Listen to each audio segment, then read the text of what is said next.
여러분, 지금 이 순간에도 포기하고 싶은 공부가 있지 않습니까? 힘들어서, 바빠서, 나이가 들어서라는 핑계로 미루고 있는 그 배움 말입니다. 오늘 저 다산정량용이 여러분께 들려드리고 싶은 이야기가 있습니다. 바로 사람에게는 공부 욕심이 반드시 필요하다는 것, 그리고 그 욕심이야말로 인생의 가장 큰 무기가 된다는 진실입니다. 저는 젊은 시절 이 세상의 모든 지식을 다 알고 싶다는 무모한 꿈을 품고 살았습니다. 그런 저에게 인생의 가장 큰 시련이 찾아왔습니다. 천주교와 연관되었다는 죄목으로 18년간 강진으로 유배를 당하게 된 것입니다. 상상해 보십시오. 하루아침에 모든 것을 잃고 낯선 땅으로 쫓겨나는 심정을. 처음 유배지에 도착했을 때 저를 도와주는 사람은 아무도 없었습니다. 저를 함부로 도왔다가는 천주교를 믿는다는 죄에 연루되어 처벌받을 수 있었기 때문입니다. 강진의 한 주막집에 몸을 의탁해야 했던 그때가 제 인생에서 가장 암울하고 절망적인 시기였습니다. 하지만 바로 이때 저는 깨달았습니다. 절망이 클수록 공부에 대한 욕심은 더욱 커져야 한다는 것을.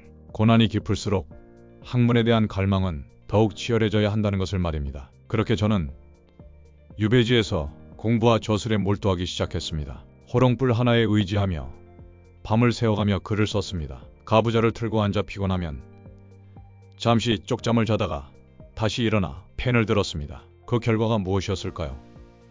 지방 관리들의 폐해를 없애고 행정을 쇄신하기 위한 목민심서, 조선시대 형벌의 원칙과 해석을 담은 흠흠신서, 그리고 모든 제도 개혁의 원리를 제시한 경세유표가 바로 그 절망적인 유배지에서 탄생했습니다. 이것이 바로 공부 욕심의 힘입니다. 절망적인 상황에서도 배우고자 하는 간절함이 있었기에 한 인간이 도저히 해낼 수 없을 것 같은 방대한 저술을 완성할 수 있었던 것입니다. 여러분, 혹시 지금 힘든 상황에 처해 계신가요? 직장에서 뒤처진다고 느끼시나요? 새로운 분야에 도전하기엔 너무 늦었다고 생각하시나요? 절대 그렇지 않습니다. 오히려 지금이야말로 공부 욕심을 불러일으킬 가장 좋은 때입니다. 물론 저도 대가를 치렀습니다.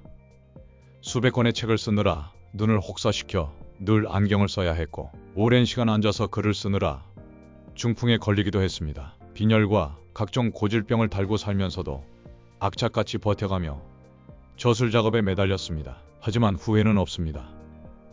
왜냐하면 그 공부 욕심 덕분에 제가 이 세상에 의미 있는 흔적을 남길 수 있었기 때문입니다. 57세에 유배에서 풀려 75세에 세상을 떠날 때까지 저는 계속 배우고 또 배웠습니다. 여러분께 묻고 싶습니다.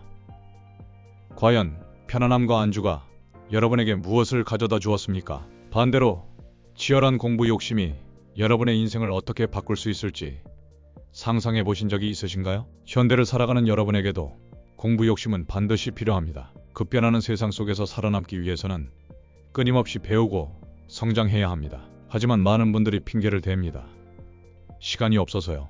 나이가 들어서 기억력이 안 좋아져서요. 직장일이 바빠서 공부할 여유가 없어서요. 이 모든 것들이 핑계일 뿐입니다. 저는 18년간 유배지에서, 그것도 가장 열악한 환경에서 수백 권의 책을 썼습니다. 여러분이 지금 처한 환경이 저보다 더 나쁠 리는 없을 것입니다. 중요한 것은 환경이 아닙니다.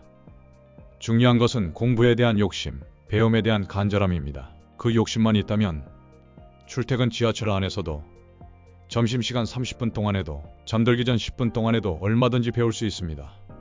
5분만 투자해보세요. 하루 5분씩이라도 새로운 것을 배우기 시작하세요. 외국어 단어 몇 개, 새로운 기술 하나, 책 한 페이지라도 좋습니다. 중요한 것은 시작하는 것입니다. 제가 강진에서 처음 글을 쓰기 시작했을 때도 하루에 몇 줄 적는 것부터 시작했습니다. 그 몇 줄이 모여 몇 페이지가 되고 몇 페이지가 모여 한 권의 책이 되었습니다. 여러분도 지금 시작하면 됩니다. 아직 늦지 않았습니다. 공부 욕심이 있는 사람과 없는 사람의 차이는 1년 후, 5년 후, 10년 후에 확연히 드러납니다. 지금은 작은 차이일지 모르지만 시간이 지날수록 그 격차는 엄청나게 벌어집니다. 저는 75세로 세상을 떠나기 직전까지도 글을 썼습니다. 부인과의 회원일을 기념하여 회근시를 지었는데 공교롭게도 그날 아침에 세상을 떠나게 되어 그것이 제 생애 마지막 작품이 되었습니다. 60년 세월, 눈 깜빡할 사이 날아갔는데도 젊은 복사꽃, 봄 정치는 신혼 때와 똑같구려. 60년의 세월이 흘렀어도 배움에 대한 열정만큼은 신혼 때와 같았습니다. 이것이 바로 진정한 공부 욕심입니다.